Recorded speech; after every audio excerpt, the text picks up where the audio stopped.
नमस्कार, हर हर महादेव। स्वागत है आप सबका अपने प्लेटफॉर्म privateteacher.com पे। मैं लाइव आना चाह रही थी बट बहुत सारे ऐसे प्रॉब्लम्स हैं यहाँ पे। देखिए, दोनों सिस्टम मेरे ख़राब पड़े हुए हैं। सो मुझे फ़ोन में कोई ना कोई जुगाड़ ढूंढ के लाइव आना पड़ा। और कल मैं लाइव गई तो जब मैंने उस स्क्रीन रिकॉर्डिंग को देखा तो वहाँ पे बहुत ही अजीब सा आया था, तो मेरा लाइव आना पूरा वो वेस्ट गया। तो मैंने कहा मैं एटलीस्ट आपकी क्विज़ करा देती हूँ। तो ये जो हमारी क्विज़ है, ये अभी रिसेंटली मैंने जो एक चैप्टर आपका लिया था जो कि जीन पियाजे के कॉन्सेप्ट पे था, तो उन्हीं सारे कॉन्सेप्ट पे बेस हमारे ये क्वेश्चंस है। तो पहला जो क्वेश्चन आपका है वो कह रहा है स्कीमा का मतलब क्या होता है। तो देखिए, मैंने आपको पहले ही बताया था कि स्कीमा का जो मतलब होता है, यानी कि जब बच्चा किसी भी चीज़ को सीखता है, तो बच्चा जब सीखता है तो वो बिल्डिंग ब्लॉक्स बनाता है अपने उन सीखने की प्रक्रिया पे। यानी कि बच्चे ने जो कुछ भी पहली बार देखा उसका उसके दिमाग पे एक इमेज बन जाती है। तो यहाँ पे पूछ रहा है, जो ऑप्शंस दिए हुए हैं, पहला है खंडन विधि, ठीक है, दूसरा है अधिगम विधि, तीसरा है लंबे समय के याददाश्त में सूचना संगठित पैकेट्स का एकत्रित होना, और तीसरा है शारीरिक प्रतिवाद क्रिया। तो देखिए, अगर हम एलिमिनेशन प्रोसेस से करते हैं तो जो हमारा पहला वाला है स्कीमा का मतलब होता है, तो मैंने आपको समझा दिया है कि स्कीमा का मतलब क्या होता है, बिल्डिंग ब्लॉक्स बनाना। यानी कि आप अपने याददाश्त में कुछ सूचनाओं के पैकेट्स को एकत्रित करते रहोगे। तो खंडन क्रिया विधि तो ऑब्वियस सी बात है गलत होगी, क्योंकि यहाँ पे हम ब्लॉक्स बना रहे हैं। लर्निंग टेक्निक्स कतई नहीं आएंगी। ये जो आपका तीसरा वाला ऑप्शन है, लंबे समय के याददाश्त में सूचना संगठित पैकेट्स का एकत्र करना, यानी कि organise packets of the information stored in long term memory. तो इस प्रश्न का राइट आंसर आपका सी चला जाएगा। देखिए, एक नॉर्मल क्वेश्चन भी स्कीमा के बारे में पूछ सकता है और इस तरह से घुमा कर भी पूछ सकता है। तो हम यहाँ पे सारे आपके जो भी क्या कहते हैं एक्सपेक्टेड क्वेश्चन होंगे, उन सारे क्वेश्चंस को हम लेकर चलते रहेंगे। हम बहुत इजी क्वेश्चन भी सॉल्व करेंगे, हम मीडिएटर क्वेश्चन भी सॉल्व करेंगे, और हम टफ क्वेश्चंस भी लेकर चलते रहेंगे। तो चलिए मूव करते हैं हमारे नेक्स्ट क्वेश्चन की तरफ। जो हमारा नेक्स्ट क्वेश्चन कह रहा है वो ये कह रहा है कि पियाजे के सिद्धांत के अनुसार अनुकूलन किन दो चीज़ों या प्रक्रियाओं में समाहित रहता है। तो अगर हम बात करें, जो हमारे पियाजे साहब थे, उन्होंने जो एडेप्टेशन का प्रोसेस बताया था, उन्होंने बताया था कि जो एडेप्टेशन होती है वो किन दो चीज़ों से मिलकर बनी होती है। वो आपके दो चीज़ों से मिलकर बनी होती है, that is known as assimilation, और दूसरा क्या होता है, अकोमोडेशन। यानी कि बच्चा अपने पुराने ज्ञान में नए ज्ञान को जोड़ता है और अपने ज्ञान को संशोधित करता है। तो इस तरह से अगर हम इसके ऑप्शंस को देखें, हमारे पास ऑप्शंस क्या दिए हुए हैं, तो यहाँ पे आप एलिमिनेशन प्रोसेस से भी कर सकते हो, और अगर आपको याद है तो आप उस पर भी देख सकते हो। तो पहला वाला ही ऑप्शन यहाँ पे हमारा कह रहा है अकोमोडेशन एंड एलिमिनेशन। दूसरा वाला आंसर कह रहा है संतुलित एवं संगठन। तीसरा कह रहा है समायोजन एवं संतुलीकरण, समावेशन और संगठन। यहाँ पे इंग्लिश में अगर हम देखें तो equilibration and organisation, accommodation and equilibration, assimilation and organisation. तो अभी अभी हमने यहाँ पे देखा जो सॉरी एडेप्टेशन का जो प्रोसेस होता है उसमें अकोमोडेशन एंड एनिमेशन होता है। तो चलिए, यहाँ पे अगर हम अपने एलिमिनेशन प्रोसेस में जाते हैं तो इक्विबलेशन यानी कि एडेप्टेशन के प्रोसेस के बाद आती है, तो ये वाला ऑप्शन आपका गलत चला जाएगा। यहाँ पे भी इक्विबलेशन है तो ये भी गलत चला जाएगा। यहाँ पे ऑर्गेनाइजेशन है तो ऑर्गेनाइजेशन की कोई बात हुई नहीं थी, तो ये भी गलत चला जाएगा। और इस प्रश्न का जो राइट उत्तर जाएगा वो आपका जाएगा समायोजन एवं समावेशन। तो जीन पियाजे के सिद्धांत के अनुसार अनुकूलन दो मूल प्रक्रियाओं को समाहित करता है, वो है समायोजन एवं समावेशन, यानी कि अकोमोडेशन एंड एसिमिलेशन। चलिए हम मूव करते हैं हमारे नेक्स्ट क्वेश्चन की तरफ। तो जो हमारा नेक्स्ट क्वेश्चन है वो क्या कहता है, आइए हम देखते हैं। तो हमारा जो नया क्वेश्चन है वो ये कह रहा है कि पियाजे के सिद्धांत में वह प्रक्रिया जिसमें बच्चा नए अनुभव का बोध करने के लिए स्कीमा को रूपांतरित एवं संशोधित करता है।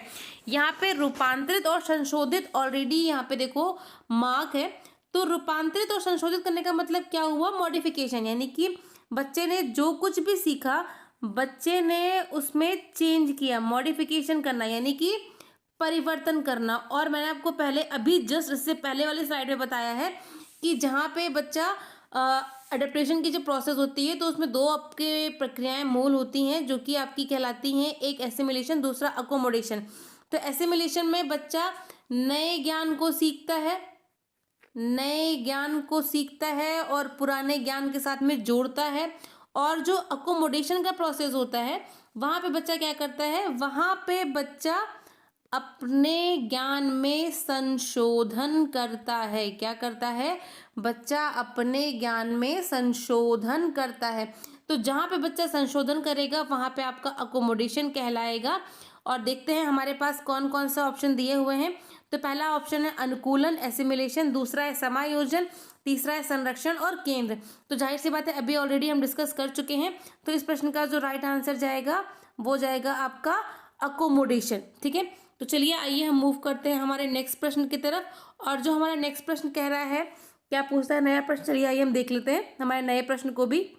बहुत मुश्किल से मैंने ये एक मुझे तरीका मिला है रिकॉर्डिंग का और मैं करने की कोशिश कर रही हूँ। देखिए मैं कितना सफल होती हूँ। ये वीडियो रिकॉर्ड होने के बाद कितना सही जाता है ये तो वक्त ही बताएगा क्या होगा क्या नहीं होगा। तो चलिए हम नए प्रश्न की तरफ हमारे आते हैं। और जो हमारा नया प्रश्न है वो कह रहा है कि जीन पियाजे के अनुसार यद्यपि कोई वस्तु नहीं दिखाई दे रही है फिर भी वो अस्तित्व में है। कोई वस्तु नहीं दिखाई दे रही है फिर भी वो अस्तित्व में है, तो ये कौन सी अवस्था कहलाती है। तो जब हमने पढ़ा था तो मैंने आपको बताया था कि एक ऑब्जेक्ट परमानेंस वाली एक आपकी व्यवस्था होती है। उस ऑब्जेक्ट परमानेंस में क्या होता है कि कोई भी चीज़ जो बच्चे के सामने नहीं होती है उसके बाद भी बच्चा उस चीज़ को ढूंढता है। कोई भी चीज़ जो बच्चे के सामने नहीं होती है बच्चा उसमें ढूंढता है। और जाहिर सी बात है ये जो ऑब्जेक्ट परमानेंस वाली आपकी स्टेज होती है वो कौन सी स्टेज होती है, अगर मैं आपको याद दिलाने की कोशिश करूँ तो देखो सेंसरी मोटर वाली तो ऐसी स्कीम होती है कि जहाँ पे जो आपका बच्चा है वो चीज़ों के पीछे भागता है और अपने सेंस का यूज़ करता है। पर सबसे पहले वाली जो स्टेज है सेंसरी मोटर वाली, उसी में ऑब्जेक्ट परमानेंस के बारे में बात करी गई थी और गोल डायरेक्टेड बिहेवियर के बारे में बात करी गई थी। ये जो आपका दो होता है, एक आपका कहलाता है हमारा ऑब्जेक्ट परमानेंस, एक हमारी क्या कहलाती है, एक हमारी होती है ऑब्जेक्ट परमानेंस और दूसरा होता है गोल ओरिएंटेड बिहेवियर, यानी कि बच्चा यहाँ पे किसी वस्तु के पीछे भागता है। तो ये अब हमारे इस एक्सप्लेनेशन से ही क्लियर हो गया है कि हमारी जो पहले वाली अवस्था है जिसको हम बोलते हैं सेंसरी मोटर वाली अवस्था, वो इस प्रश्न का राइट आंसर जाएगी। और बाकी अगर हम देखें प्री ऑपरेशनल, तो प्री ऑपरेशनल में बच्चा थोड़ा बड़ा हो जाता है। बाकी इन सारी अवस्थाओं में बच्चा बड़ा हो जाता है। कोई चीज़ सामने नहीं है फिर भी वो सामने है, ऐसा वाला अस्तित्व तो आपका यही होता है सेंसरी मोटर वाला। तो सेंसरी मोटर वाले में बच्चा आपका रहता है कौन सी अवस्था में, सेंसरी मोटर वाले में बच्चा आपका रहता है ऑब्जेक्ट परमानेंस वाली अवस्था में। वहाँ पे चीज़ें सामने ना होते हुए भी उसको दिखाई पड़ती हैं। चलिए आइए हमारे नेक्स्ट क्वेश्चन सामने हमारे आ चुका है। तो हमारा जो नेक्स्ट क्वेश्चन है वो क्या कहता है, आइए हम देख लेते हैं। तो नेक्स्ट क्वेश्चन हमारा कह रहा है कि जीन पियाजे के सिद्धांत के अनुसार बच्चा उत्क्रमणीय सोच की क्षमता को विकसित नहीं कर सकता है। उत्क्रमणीय सोच की अगर मैं बात करूं आपके, तो उत्क्रमणीय सोच का मतलब ये हो गया ना कि जहाँ पे बच्चे के अंदर ये वाली भावना होती है कि बच्चा ये समझ नहीं सकता है कि बर्फ़ से पानी और पानी से बर्फ़ बनता है। ये वाला जो प्रोसेस होता है जहाँ पे बच्चा इरिवर्सिबिलिटी के प्रोसेस को नहीं समझ सकता है। तो देखिए जो आपकी सेकेंड वाली एज बताई गई थी, उसमें बताया गया था कि ये सारी आपकी कमी वाली एज होती है। मतलब यहाँ पे बच्चे को हर चीज़ की कमी होती है, उसे उसके ज्ञान की कमी होती है, उसे नॉलेज की कमी होती है। तो जो ये आपकी कमी वाली स्टेज होती है ना, वो आपकी होती है कौन सी स्टेज होती है, वो आपकी प्री ऑपरेशनल वाली स्टेज होती है। तो संवेदी वाले में तो जाहिर सी बात है बच्चा अपने सेंसरी ऑर्गन से करेगा, तो ये इसका रॉन्ग आंसर जाएगा। कॉन्क्रीट में बच्चा चीज़ों को देख के समझने लगता है, उसके अंदर तर्क विचार आ जाता है, तो ये भी आपका गलत हो जाएगा। फॉर्मल तो जाहिर सी बात है सबसे ऊपर निकल गया, जहाँ पे बच्चा चीज़ों के सामने ना होते हुए भी अपने पूर्व ज्ञान के आधार पर अपने प्रॉब्लम को सॉल्व करने लगता है। तो यहाँ पे जो इसका राइट आंसर जाएगा वो जाएगा हमारा पूर्व संक्रियात्मक अवस्था होती है, जहाँ पे बच्चे के अंदर जो उत्क्रमणीय आपकी जो इरिवर्सिबिलिटी का प्रोसेस होता है वो बच्चा समझ नहीं पाता है। आइए चलिए चलते हैं हम हमारे नेक्स्ट क्वेश्चन की तरफ। तो हमारा नेक्स्ट क्वेश्चन क्या कह रहा है कि पियाजे के अनुसार एक 8 वर्ष का बालक कर सकता है। पियाजे के अनुसार एक 8 वर्ष का बालक क्या करेगा, तो देखिए जो 7 से 11 वाली स्टेज होती है वो आपकी कौन सी होती है, वो कंक्रीट वाली होती है। और कंक्रीट वाले में बच्चा आपका बात करें तो बच्चे के अंदर सीरियलाइजेशन आ जाता है, बच्चा आपके रीजनिंग करना जान जाता है, बच्चे को कंजर्वेशन का ज्ञान आ जाता है, बच्चा धारणाओं को समझने लगता है। तो इस प्रकार से बच्चे के अंदर जो भी कमियां होती हैं प्री ऑपरेशन वाले में, वो सारी कमियां यहाँ पे दूर हो जाती हैं। तो यहाँ पे ऑप्शंस में दिया हुआ है कि बच्चा संरचनात्मक समस्याएं सीखता है, यानी कि लर्निंग कंजर्वेशनल प्रॉब्लम यहाँ पे बच्चा शुरू कर देता है। उसके बाद में है कि बच्चा अमूर्त नियम, तो देखो जाहिर सी बात है यहाँ पे अमूर्त आ गया तो ऑब्वियस सी बात है ये फॉर्मल स्टेज गया, इसे हम पहले ही हटा देते हैं। समस्या पे परिकल्पना रूप से सोचने लगता है, हाइपोथेटिकल अगर हम बात करें या कॉन्सेप्चुअल रूप से सोचने लगता है, तो जाहिर सी बात है ये भी आपका फॉर्मल में होता है, ये भी हट जाएगा। और उच्च स्तरीय समस्याओं को हल करना ये भी आपकी फॉर्मल में होता है। तो इस तरह से जो इसका राइट आंसर जाएगा वो जाएगा संरचनात्मक समस्या सीखना, यानी कि कंजर्वेशंस के प्रॉब्लम को वो सीखना शुरू कर देता है। तो देखिए अगर आपका कॉन्सेप्ट क्लियर है, आपने अगर वीडियो एक बार देख ली है जो मैंने कराई है चैनल पे पड़ी हुई है, अगर आप उस वीडियो को देख करके अपना कॉन्सेप्ट क्लियर करके इस प्रश्न को करना शुरू करेंगे ना, तो आपके लिए चीज़ें काफ़ी ईजी हो जाएंगी। पर अगर आपका, तो ऐसे में पता है एलिमिनेशन प्रोसेस भी आप यूज़ कर सकते हो। तो कॉन्सेप्ट क्लियर करना बहुत ज़रूरी है, इसीलिए मैं कॉन्सेप्ट के लिए वीडियो लेकर चल रही हूँ। बट लोगों की डिमांड होती है कि नहीं नहीं क्विज कराइए, तो चलिए मैं एक क्विज भी लेकर आ गई भाई, हुक एंड क्रुक। अब यहाँ पे बात कर रहे हैं कि वर्गीकरण की योग्यता का विकास होता है। तो अभी जस्ट इससे पहले हमने डिस्कस किया है कि ये जो वर्गीकरण की योग्यता का विकास होता है ये कौन सी अवस्था में होता है, ये आपका कॉन्क्रीट वाले में होता है। तो सेंसरी में बच्चा सेंस मोटर ऑर्गन से सीखता है, रॉन्ग। प्री ऑपरेशनल में तो कमियां ही होती है। कॉन्क्रीट अभी जस्ट हमने यहाँ पे सीखा है तो कॉन्क्रीट जाएगा, और उपयुक्त वाले का तो कोई यहाँ पे बात ही नहीं बचती है। तो इस तरह से जो वर्गीकरण यानी कि क्लासिफिकेशन, सीरियलाइजेशन, ये सारे जो प्रोसेस होते हैं ये बच्चा स्टार्ट कर देता है हमारी कौन सी अवस्था में, कॉन्क्रीट वाले में।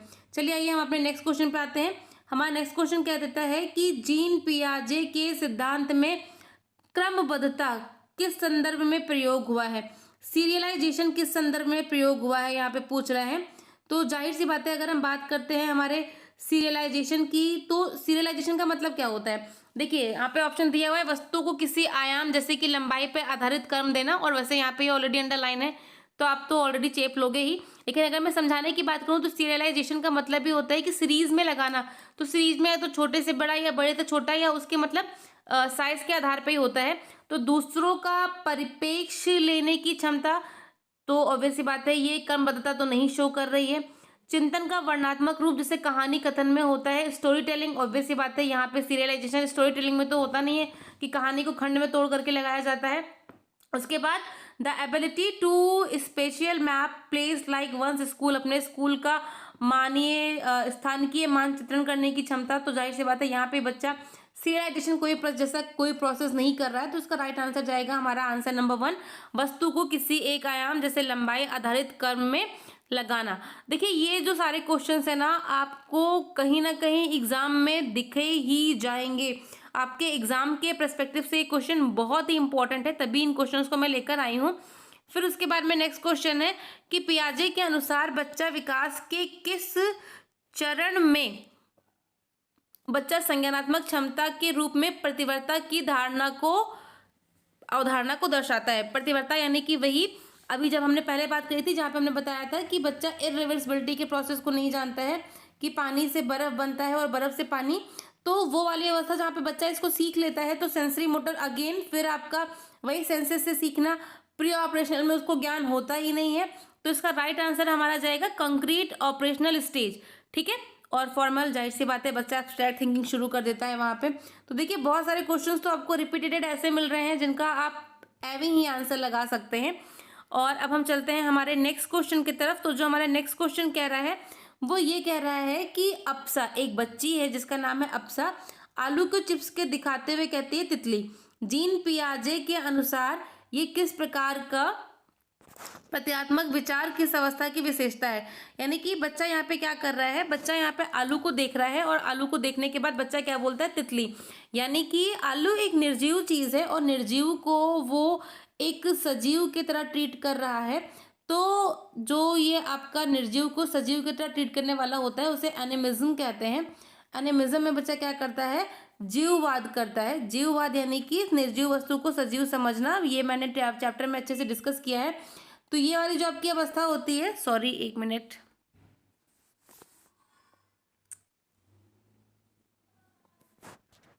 ये just a minute, just a minute.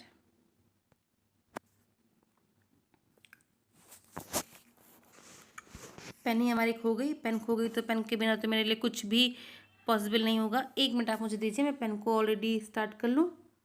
सारे स्क्रीन देख लो मेरी इसी बहाने, है ना।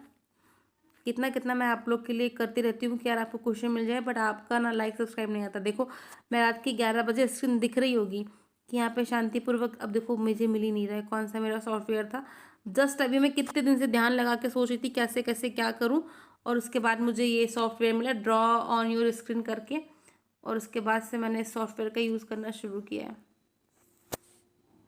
चलो चलो चलो चलो, finally I got it back. Screen recording ना रुक जाए मेरी। चलिए चलिए चलिए, सब कुछ सही हो गया। बस बस सॉरी, आपका थोड़ा सा मतलब खेद था हमारे इस कारण के लिए। तो देखो एनिमिज्म वाली बात जो बच्चा करना शुरू कर देता है वो कौन सी अवस्था होती है? वो हमारे बच्चे की स्क्रीन सामने आ जाए पूरी। अरे बड़ी दिक्कत हो जा रही है, मैं सीरियसली मैं क्या ही बताऊँ आपको, पर आप मेरी दिक्कत कहाँ समझोगे। चलो, तो एनिमिज्म वाली जो अवस्था होती है वो आपकी प्री ऑपरेशनल स्टेज में होती है। तो इस प्रकार से आपका जो ये आंसर जाएगा, आंसर बी, पूर्व संक्रियात्मक अवस्था, ये इसका करेक्ट आंसर जाएगा। क्योंकि कंक्रीट में बच्चा समझने लगा कि ये चिप्स है, ये आलू है, ये तितली नहीं है। फॉर्मल में ऑब्वियस सी बात है उससे बड़ी अवस्था है, तो बच्चे का ज्ञान काफ़ी खुल जाएगा। और सेंसरी मोटर में अगेन वही आपका सेंसेस के थ्रू करेगा, तो बच्चा क्या ही कितना कुछ कर पाएगा। चलिए आइए हम मूव करते हैं हमारे नेक्स्ट क्वेश्चन की तरफ। तो जो हमारा नेक्स्ट क्वेश्चन है वो किसके बारे में बात कर लेते हैं हम, चलिए उसको देख लेते हैं। तो नेक्स्ट क्वेश्चन हमारा बात कर रहा है कि जीन पियाजे ने प्रतिपादित किया है कि जो बच्चे की सोचने की प्रक्रिया है वयस्कों से, यानी कि जो जीन पियाजे के अकॉर्डिंग जो एडल्ट्स हैं और जो बच्चे हैं, नॉट डिफरेंट फ्रॉम, यानी कि बच्चों की सोच हमसे अलग नहीं होती। जाहिर सी बात है जो हम सोचते हैं वो भी बच्चे ही सोचते हैं। क्वालिटेटिव डिफरेंट फ्रॉम, ऑब्वियस सी बात है कि देखिए हम अगर कोई समस्या है तो जितना क्वालिटेटिव हम सोच सकते हैं बच्चा उतना क्वालिटेटिव नहीं सोच सकता, तो ये तो करेक्ट जाएगा। क्वांटिटेटिव, यार सोच को आप नाप कैसे समझते हो, और ऑब्वियस सी बात है जब क्वाइट सिमिलर तो नहीं, हमारी और उनकी सोच सेम ही होती है, बट क्वालिटेटिव रूप से डिफरेंस होती है। और एक प्रश्न का एक ही आंसर आपका सही जाएगा, तो इसका जाएगा कि गुणात्मक रूप से भिन्न होती है। चलिए हम मूव करते हैं हमारे नेक्स्ट क्वेश्चन की तरफ, और जो हमारा नेक्स्ट क्वेश्चन है वो क्या कह रहा है, चलिए हम देखते हैं। तो नेक्स्ट क्वेश्चन कह रहा है कि जीन पियाजे के सिद्धांत में एक समय में किसी एक वस्तु पर ध्यान देने की जो प्रवृत्ति है उसे क्या कहते हैं? तो जाहिर सी बात है किसी एक वस्तु पर एक समय पर ध्यान देने की व्यवस्था तो केंद्रीकरण कहलाती है। और यहाँ पे जो ऑप्शन दिया हुआ है वो दिया हुआ है आपका केंद्रीयता, इरिवर्सिबिलिटी, इकोसेंट्रिज्म और एनिमिज्म। तो यहाँ पे आंसर इसका चला जाएगा केंद्रीयता। ओके, बाकी सारे ऑब्वियस सी बातें कट ही जाएंगे, उसमें कुछ सोचना विचारना है ही नहीं। तो चलिए अब हम मूव करते हैं हमारे नेक्स्ट क्वेश्चन की तरफ। कुछ कुछ क्वेश्चन बहुत इजी होते हैं, आप हमें कमेंट करके बताइए कि क्वेश्चन का लेवल आपको कैसा लगा और कितनी हेल्पफुल थी आपके लिए ये क्लास हमारी। उसके बाद अगेन आपका एक क्वेश्चन है, ये आपका है मैच करने वाला क्वेश्चन है कि निम्नलिखित में से कौन सा मिलान पियाजे के संज्ञानात्मक चरण और उसको प्रभाषित करने वाली विशेषता को सही ढंग से दर्शाता है। तो पहला है मतलब उनके जो जो भी उन्होंने दिया है थॉट्स अपने, और कौन से स्टेज के लिए दिया है, तो कौन सा कर्म सही है। यहाँ पे दिया हुआ है अमूर्त संक्रियात्मक अवस्था केंद्रीकरण, सेंट्रलाइजेशन, यानी ये आपका बच्चे का होता है प्री ऑपरेशनल स्टेज में, तो ये आपका गलत जाएगा। फिर आपका कह रहा है सेंसरी मोटर सिम्बियोलिक थॉट, ये भी आपका गलत चला जाएगा यहाँ पे। फिर उसके बाद में ये आपका कह रहा है कि मूर्त संक्रियात्मक अवस्था और डिफर्ड लिमिटेशंस, ऑब्वियस सी बात है ये भी गलत जाएगा। प्री ऑपरेशनल स्टेज और जीववाद, तो जाहिर सी बात है अभी जस्ट इससे पहले क्वेश्चन हमने किया है, तो इसका ये वाला राइट आंसर आपका जाएगा। कुछ कुछ क्वेश्चन दिमाग लगाने वाले होते हैं, उसमें दिमाग लगाना ही पड़ेगा आपको। चलिए चलते हैं हमारे नेक्स्ट क्वेश्चन की तरफ, और शायद ये भी हमारा मैचिंग वाला ही क्वेश्चन है, और आई थिंक ये हमारा लास्ट क्वेश्चन रहेगा हमारी इस वीडियो का। तो चलिए हमारे लास्ट क्वेश्चन की तरफ हम मूव ऑन करते हैं। और लास्ट क्वेश्चन क्या पूछ रहा है, तो पेन आ जाए तब मैं बताती हूँ लास्ट क्वेश्चन क्या पूछ रहा है। और लास्ट क्वेश्चन जो पूछ रहा है, निम्नलिखित में से कौन सा पियाजे द्वारा दिया गया चरण और विशेषता का सही युग्म है। यानी कि फॉर्मल ऑपरेशनल में बच्चा हाइपोथेटिकल डिडक्टिव रीजनिंग शो करता है, सेंसरी मोटर में सिंबॉलिक थिंकिंग यूज करता है, प्री ऑपरेशनल में कंजर्वेशन करता है, और कंक्रीट में अब्स्ट्रैक्ट थिंकिंग, तो देखो कंक्रीट में अब्स्ट्रैक्ट थिंकिंग तो कतई नहीं करेगा बच्चा। प्री ऑपरेशनल में बच्चे के अंदर कमियां होती हैं तो वो कहाँ से कंजर्वेशन सीख जाएगा। सिंबॉलिक में आपका बच्चा शुरू करता है सीखना। आपके प्री ऑपरेशनल में तो सेंसरी मोटर में तो बच्चा सिर्फ और सिर्फ सेंस ऑर्गन्स का यूज़ कर रहा है, ये भी गलत। तो इस तरह से इसका ये आंसर सही जाएगा, ये एलिमिनेशन प्रोसेस से सही जाएगा। और देखा जाए तो लॉजिकली भी आपका यही जो आंसर है ये सही है। फिर से मेरी स्क्रीन गायब हुई, तो चलिए आज की जो हमारी वीडियो है उसे हम यहीं पे पॉज करते हैं। कैसी लगी है ज़रूर बताइएगा। तब तक के लिए नमस्कार, हर हर महादेव।